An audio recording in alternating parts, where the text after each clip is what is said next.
আমাদের পাশের গ্রামে আমি জানি না কয়েকজন পুলিশে দেখছি বড় বড় বাক্স নিয়ে যাচ্ছে। আমি এসব কিছুই জানতাম না। চলো আমি ব্যাপারটা তোমাদেরকে গোড়া থেকে বলি। আমাকে একজন কল করেছিল।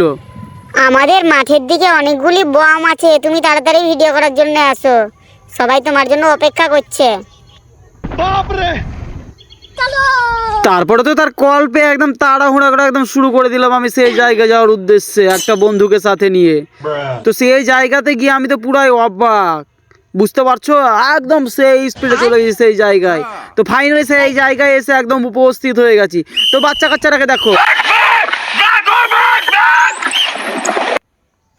তারপরে বাচ্চা কাচ্চাগুলো মনের আনন্দে ভাগ ভাগ করে ভেঙে গেল। আর দেখতে পাচ্ছি পুলিশ মামারা বড় বড় বাক্সতে করে মিষ্টি নিয়ে যাচ্ছে খাওয়ার জন্য। তারপরে তো আমিও পুলিশ মামাদের পিছু পিছু চলে আসি আমি আমার বাইকটার কাছে। তারপরে আমি আমার বাইকের পিঠে করে খুব মনের আনন্দে চলে যাচ্ছিলাম পুলিশ দেখতে দেখতে। হঠাৎ করে আমার বাইকটা এভাবে ফেসে যাবে আমি ভাবতে পারিনি।